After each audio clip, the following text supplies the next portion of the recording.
How's it going, ladies and Bruce? It's Sixkilla and welcome back to Sekimeiya. We just finished exploring the 6th floor of the tower, being the Ashiya living quarters. We didn't really find anything. We found the briefcase, an empty briefcase, another empty briefcase, or possibly another copy of the same empty briefcase, and some footprints, which may or may not be impossible. Anyway, let's carry on, shall we? There was no point in arguing that, so we made our way to the 6th floor. Though, through normal means, there was no way anyone could have remained in the attic. So for the first time, we didn't have to worry about the elevator. We followed a very simple plan. Editor and Isla remained outside the office partitions, while the rest of us looked through them. Only one person was needed for that, but by grouping up, we avoided picking one single person to do the important and potentially dangerous job. Also, Akira was missing, still. Oh, and Naomi's still dead. Twice! Afterward, we inspected the bathrooms. Opening the doors was enough to determine that they were desolate, but we remained on high alert after what we'd found on the Crystal Floor's bathroom. When we finished with floor 6, we were sure that nobody else was on the 2 highest floors, so we went down to repeat the process. The 5th floor wasn't any different. Even though we believed that Akira and whoever the culprit was had to be somewhere in the tower, they would never remain on an office floor if their intentions was truly to hide from us. Since we knew that, the most important reason why we were following the procedure was to isolate the crystal floor and be able to thoroughly look there once again. As the search of the 4th floor was completed without an issue, I wondered again what might have happened to Akira. Even if he'd been able to travel through time, it wouldn't have made things much different, since that would mean that we failed to spot the extra Akira at some point. That was, of course, assuming he'd undergone a similar experience to mine. If he travelled much further into the past or had appeared outside the tower, we'd be unable to find him again. Maybe we'd find him outside once the shutter retracted, but we couldn't think about that until our search ended with no results.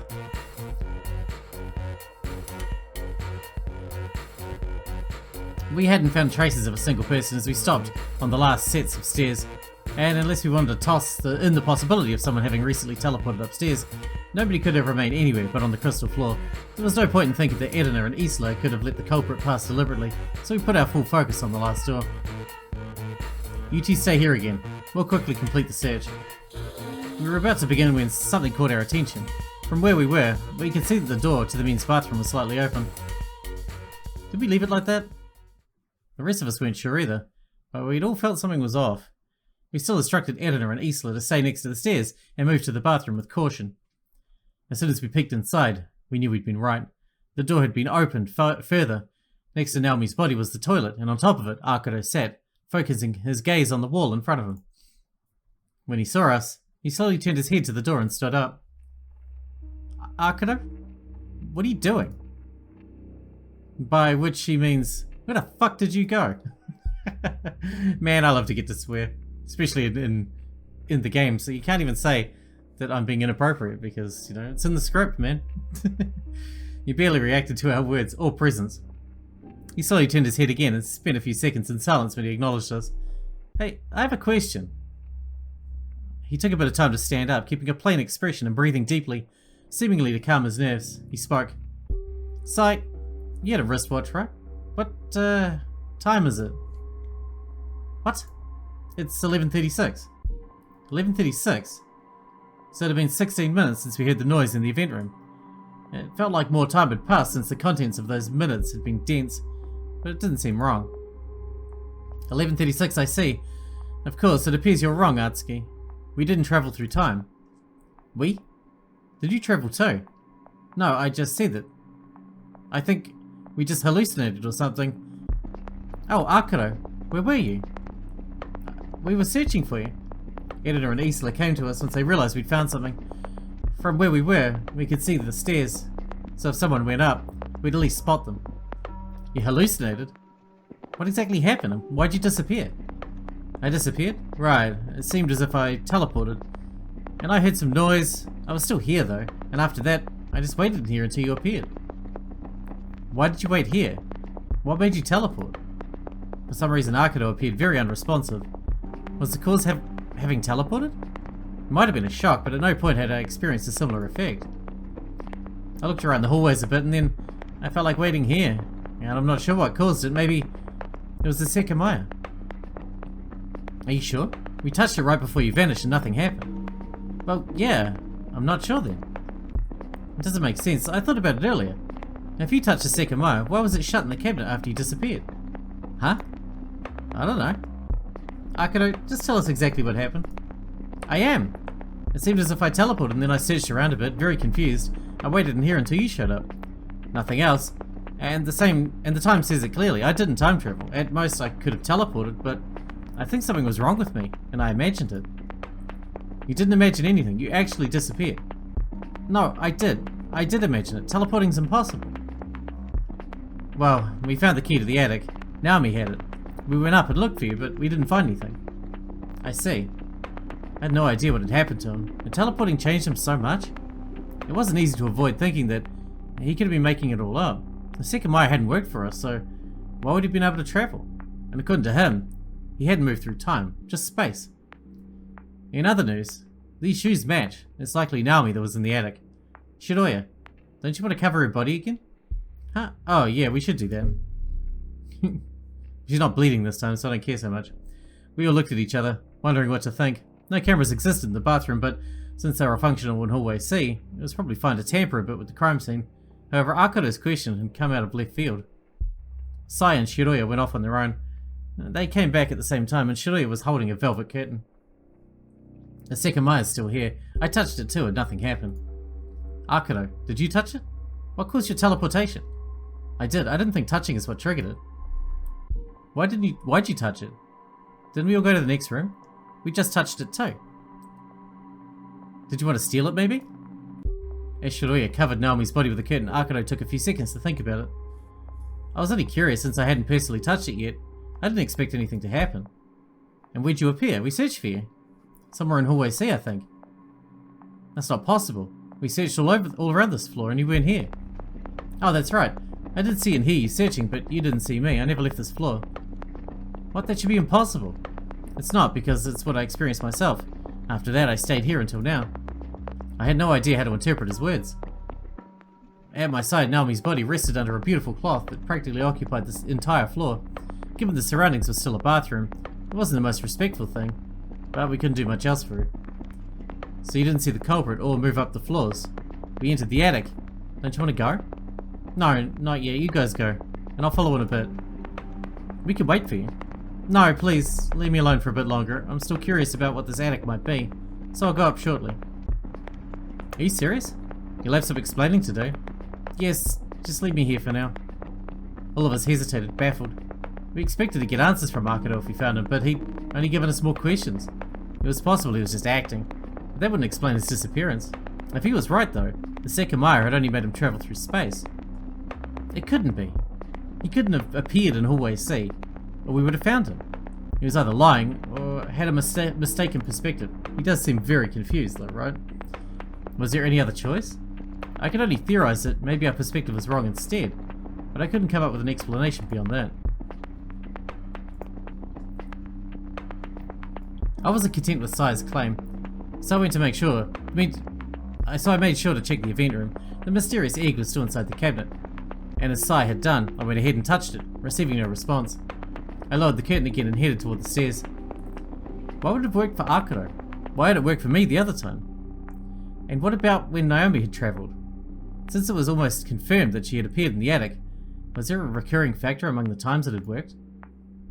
Ultimately, we went up again. We hoped that Akira would soon regain his composure, so that we could draw more information out of him. But if he truly wasn't stable, it was best to follow his demand. We told him that the elevator might still be disabled by the time he decided to go up, and that we'd leave the door on floor 6 unlocked. We moved back up, unaware of what our goal had become, and knowing that we hadn't thoroughly inspected the crystal floor. It was technically possible someone remained down there, as the sound we'd heard in the event room was yet to be explained, but we decided to ignore that and follow Akira's request. Going up and down the stairs so often was getting very tiring, but we couldn't take the elevator. Had Akira really only teleported without moving through time? I kept circling around that detail. Since we knew barely anything about the mechanism behind the Sekimeiya, I couldn't definitely object. However, I had estimated I'd gone about 20 minutes to the past, so if that varied, it was possible Akira hadn't realised that he'd gone less than a minute, so the past since the reason he thought he hadn't travelled was the time on Sai's wristwatch.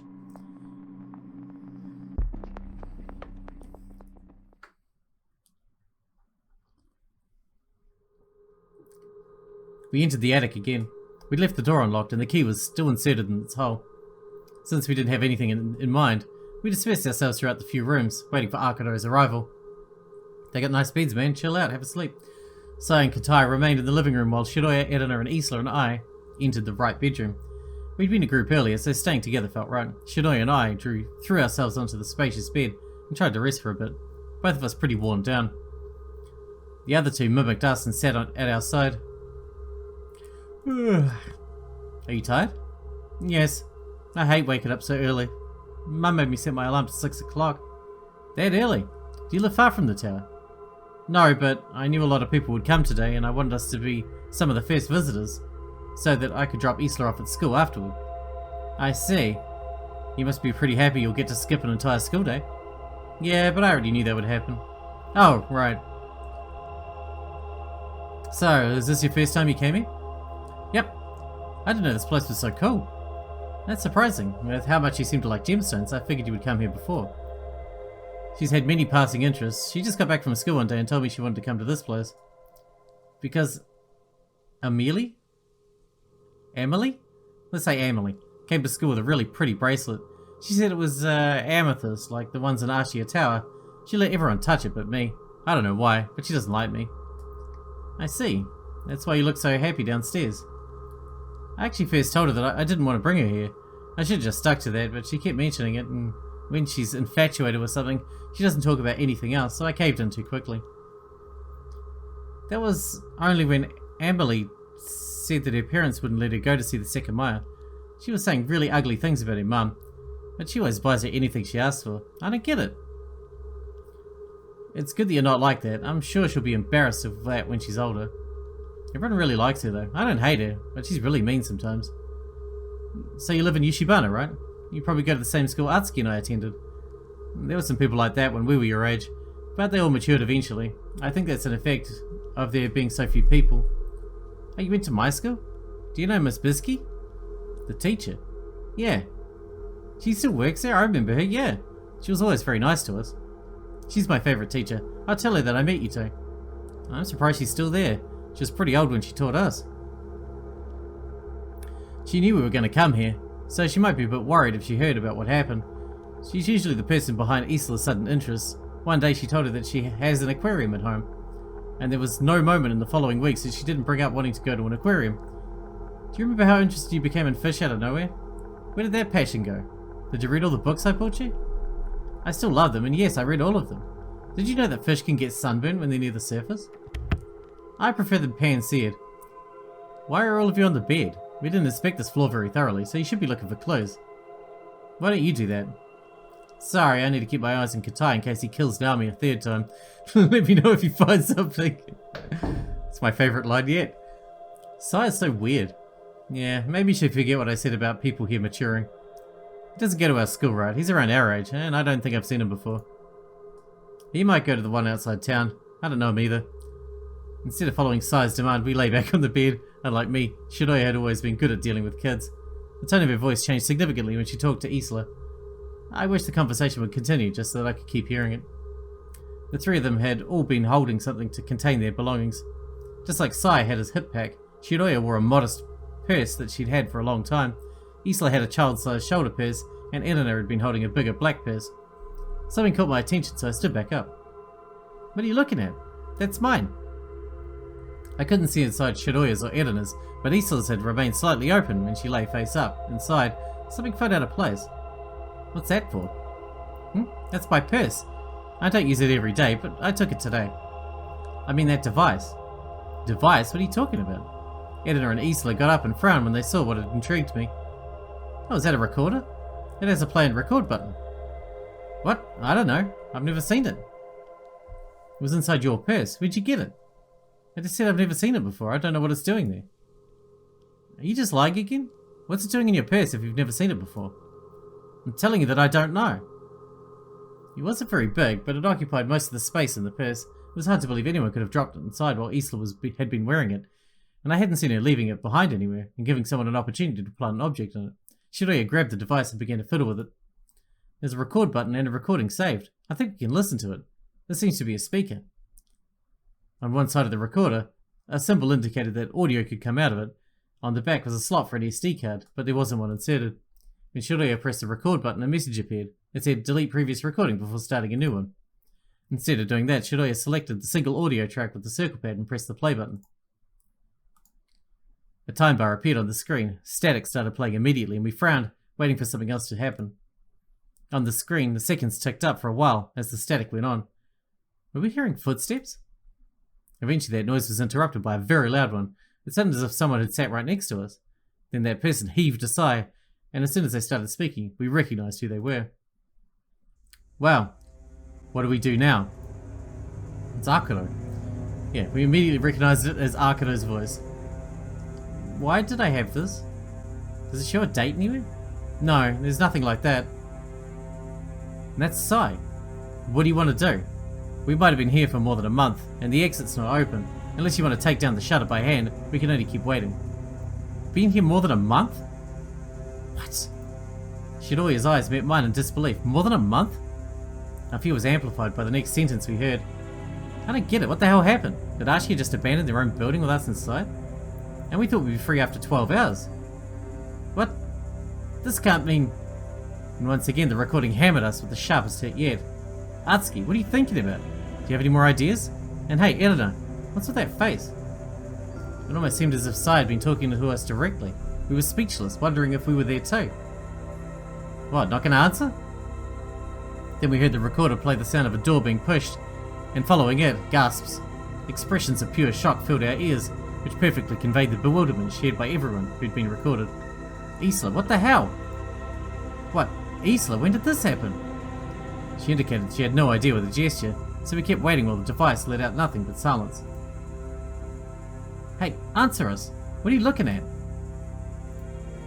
Where am I? What do you mean? We're still in Ashiya Tower. Do you not remember? No, I know that. What I mean is... What happened to me? Where am I? What? Akira's confusion must have been shared by the rest of us. What kind of question was that, regardless of the context? Obviously she fucking teleported, because everyone's confused after that immediately. No, I should be... Following that, there were a couple of unsteady, heavy footfalls, most likely someone staggering. During the next few seconds, Isla cried and nobody spoke, inside or outside the recording. Huh? I've never done this. Isla, what's gotten into you? What are you holding? And Edina, why aren't you doing anything? With a final sob, the recording ended. The screen left us with a button to rewind the audio, and we remained motionless, with expressions we'd never worn before. I'd fallen unconscious from a smoke attack, probably travelled to the past and found two dead bodies that belonged to the same person. However, the sensation left by that bizarre recording surpassed all of those. It said that we'd be here for over a month. It's not possible, right? Even if the exit doesn't open, the people outside would find a way to rescue us. Yes, this must be a trap created by Sai and Akira. Usually I would have also jumped to that possibility, but Isla was in that recording too. Could she have been in on it? I remember Isla's friend. Were Sai and Akira somehow involved in everything? You and Atsuki were mentioned as if you were there, but at no point did you actually speak, and Katai and I weren't mentioned at all. But with how short it was, that doesn't mean anything. It didn't mean anything, but it was still unsettling.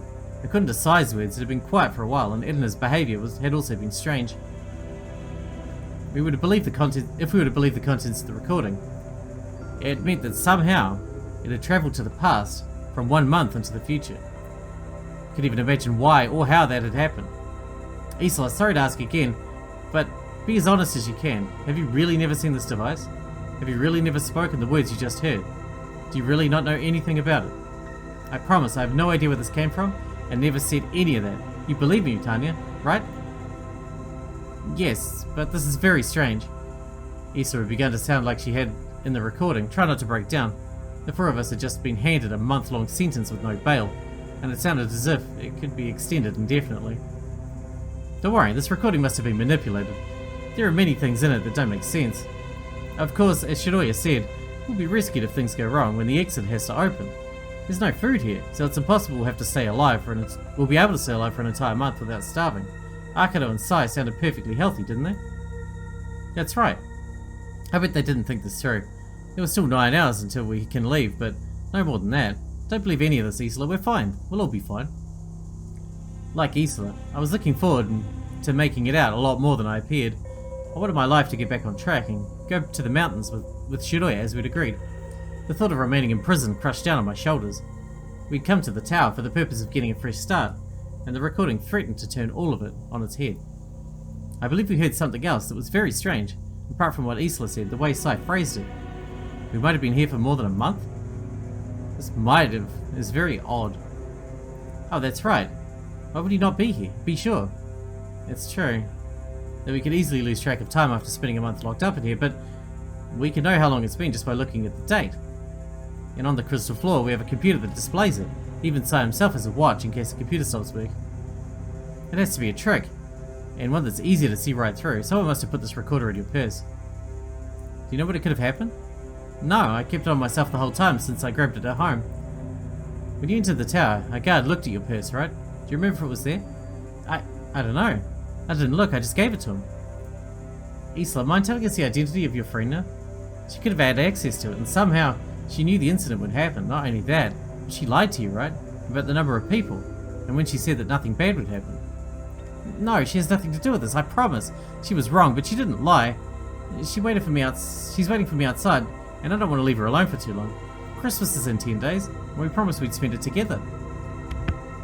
Before I could press her further, the door opened and Sai appeared with Katai behind him. They forcibly stepped in and closed the door again. Hey guys, I found a little thing. Can you just say what it is already? Yes, it's why we came here. It wouldn't have been the same without them. I thought about that. Was Sai hiding something from us? If he was, it must have been something really big. Instead of asking questions, we waited for what he had to say. While he wasn't paying attention, Edna put the recorder back inside Isla's purse to avoid being questioned. It was undeniable that Isla and Edna could be seen as suspicious of such a thing having been found on them. Who wants to read this?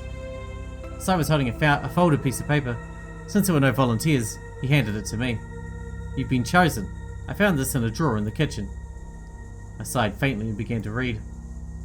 Sir, I've done as you instructed, and I didn't spot any difference in the attic since Shin's last attack. I believe it wasn't targeted. I finished this month's preservations, but some paint has begun to wear off, so next month I'll attempt to fix that on my own. Until then, thank you for your trust and let me know if you have any new requests. Naomi. It's a letter from Naomi.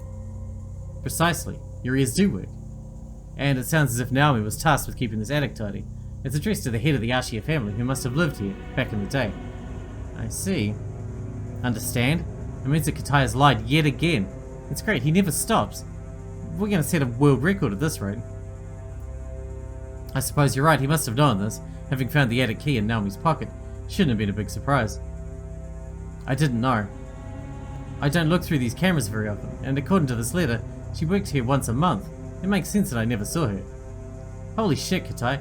You know that you're fucked once we get out, right? You said that you work here with Naomi, and that earlier she tried to personally convince you of her innocence because of that. But you didn't know what her job entailed? I didn't. It's not my business to know what everyone does. I certainly didn't see her often, so I never knew exactly what her work was. Yeah, of course, she's probably been handling this floor by herself for years, and you, who takes care of the security of the entire building, never knew that. This letter mentions Shin, so it must be recent enough, most likely from the last month. It must have happened when I wasn't present in the tower, since I only have the night shift every 2 weeks. If, for example, she came to the first day of every month, I would never have seen her.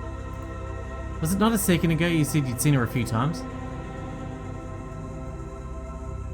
Katai never answered, but he looked enraged during the moments of silence that followed. Well, it seems Naomi had direct communication with Ashiya, and that she was a trusted individual tasked with maintaining this special floor. I bet that's why she was chosen for her new job, and told the secret of the Sekimeiya's true purpose. None of us appeared to care much about the letter given what we'd just heard. Sai had looked excited to have found something that strengthened his suspicions about Katai, but we'd all accepted at some point that he spat out plenty of lies. It was routine. We'd heard the sound of a zipper being unfastened coming from the bed. Don't piss on the bed. So we might have to fucking sleep there for a month at this rate. Hey Shiroya, what was that? We all turned and saw a key in her hand. Did you get that from your purse? Isn't that... Yes, it's the cabinet key. The Sekimeiya's cabinet.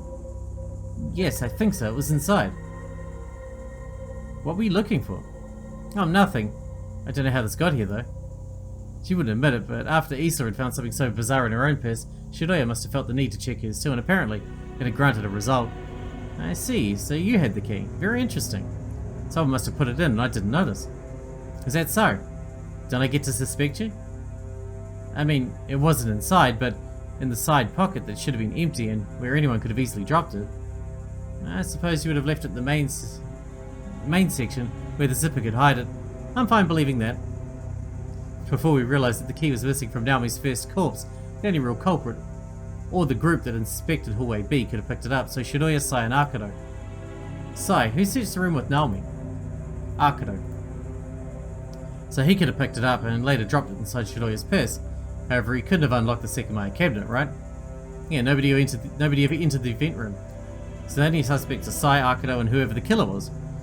Shiroya didn't enter Naomi's room, so she couldn't have picked the key up. Surely she could have if she killed Naomi, right? I know she's supposed to have an alibi, but remember that you travelled to the past and that anyone might have been able to appear on the crystal floor. The real suspect here is obviously Sai. Akira couldn't have done anything with the key, but Sai could have been the one to unlock the cabinet since he remained outside the hallway B's rooms during the search. But I didn't do it, and I definitely couldn't have hidden the Sekimeiya in the storeroom, so ultimately, the only suspect here is Katai, who killed Naomi. Shiroya's been wearing her purse by her side, so it would have been easy to leave a small key in it without letting her notice. God, I didn't kill Naomi, and if I had to hide a key, I'd hide it in a room. At least if I put it in someone's purse, I'd make sure that they could then be suspected. Shiroya couldn't have picked it up, so it's pointless and risky. Can you think of who had the best chance to do it? No, I'm not sure anyone could have done it at some point. Well, I'll have to call Akira out when he comes. You still haven't searched around here? We haven't. What's there to find?